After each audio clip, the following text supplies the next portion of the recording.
Semangat pagi anak-anak, selamat datang kembali di pembelajaran Bahasa Indonesia.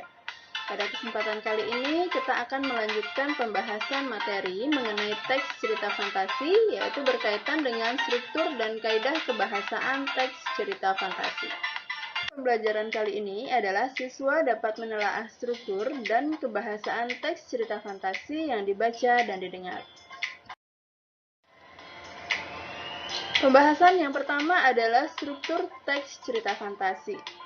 Untuk teks cerita fantasi terdiri dari 3 struktur. Yang pertama adalah orientasi, yang kedua komplikasi, dan yang ketiga adalah resolusi. Berikut kita akan simak penjelasan lebih lengkap. Yang pertama adalah orientasi. Orientasi merupakan pembukaan teks yang berisi pengenalan tokoh, latar, watak, dan konflik.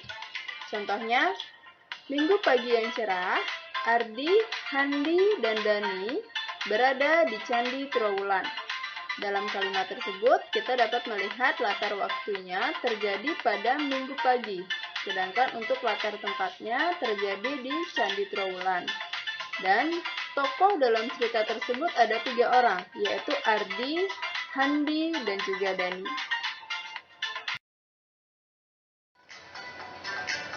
Yang kedua adalah komplikasi.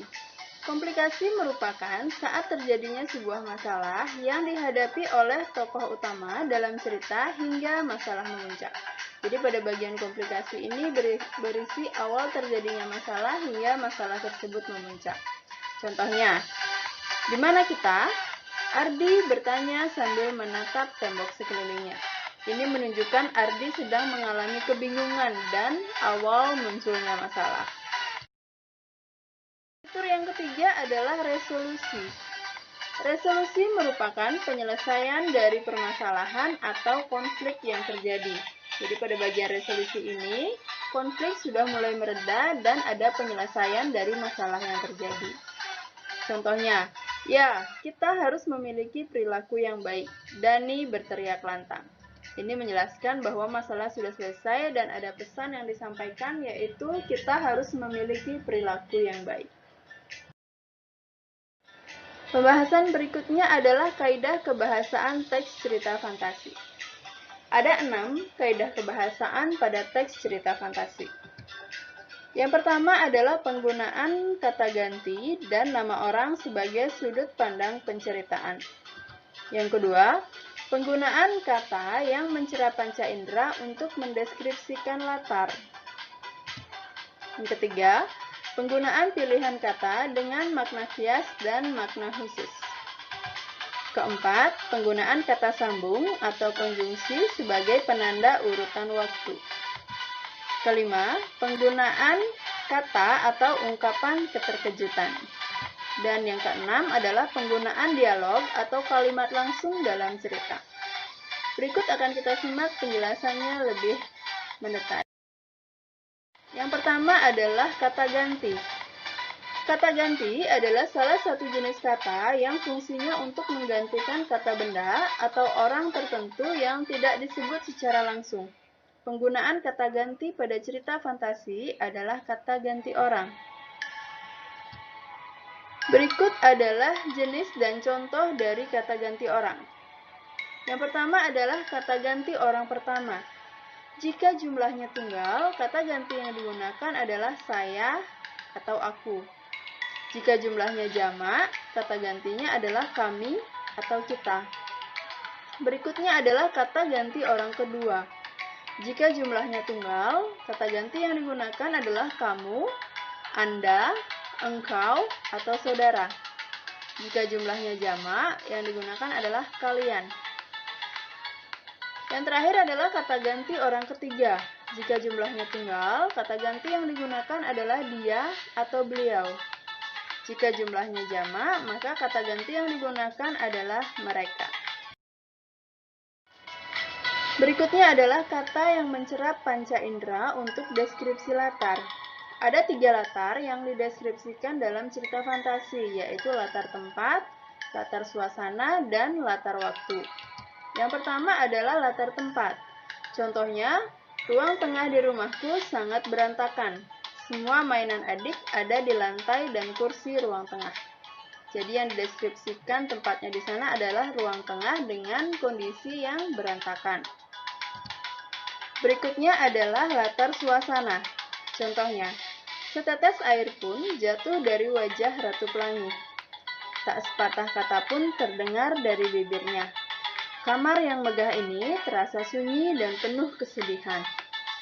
Nah, di sini dideskripsikan suasananya yaitu sunyi dan penuh dengan kesedihan. Yang terakhir adalah latar waktu.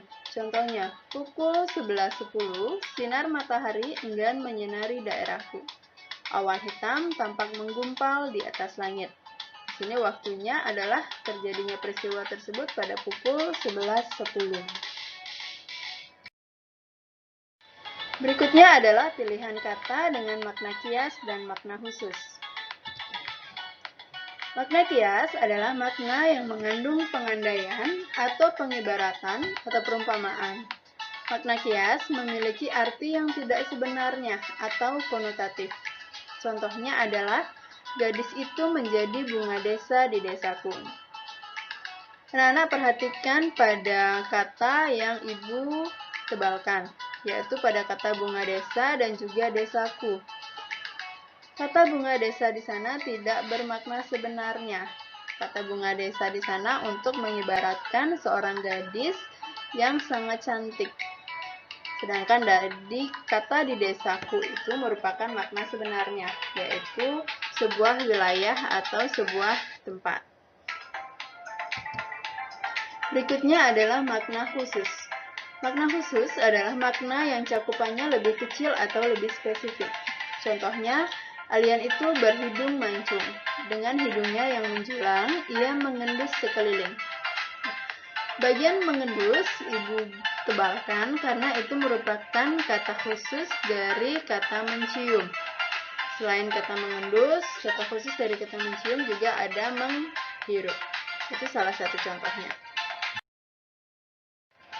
Yang berikutnya adalah penggunaan kata sambung sebagai penanda urutan waktu. Penggunaan kata sambung urutan waktu atau yang sering disebut dengan konjungsi temporal itu digunakan untuk menandakan datangnya tokoh lain atau perubahan latar, baik latar suasana, waktu, dan tempat. Yang termasuk dalam kata sambung urutan waktu adalah setelah itu, kemudian, sementara itu, bersamaan dengan itu, tiba-tiba, ketika, sebelum, dan sesudah. Contohnya dalam penggunaan kalimat, setelah halaman 3 pada buku itu dibuka, kami berada di negeri dongeng. Jadi, setelah adanya kata penghubung penanda urutan waktu, yaitu kata setelah, terjadi perubahan latar tempat, yaitu tokoh tiba-tiba berada di negeri dongeng. Berikutnya adalah kata atau ungkapan keterkejutan. Penggunaan kata atau ungkapan keterkejutan berfungsi untuk menggerakkan cerita, baik itu mengawali konflik atau memulai masalah. Contohnya, tiba-tiba seorang alien yang berukuran lebih besar datang. Contoh kedua, tanpa diduga, buku terjatuh dan halaman terbuka menyeret Nabila pada dunia lain. Ungkapan keterkejutan biasanya ditandai dengan kata tiba-tiba atau tanpa diduga. Berikutnya adalah penggunaan dialog atau kalimat langsung. Kalimat langsung dalam cerita ditunjukkan oleh tanda petik ganda atau tanda petik 2 dan disertai keterangan penyertanya.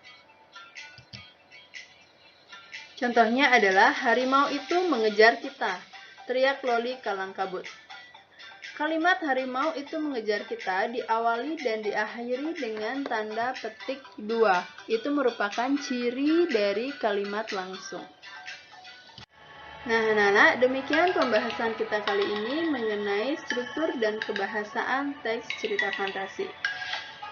Sampai bertemu lagi pada video pembelajaran berikutnya. Terima kasih.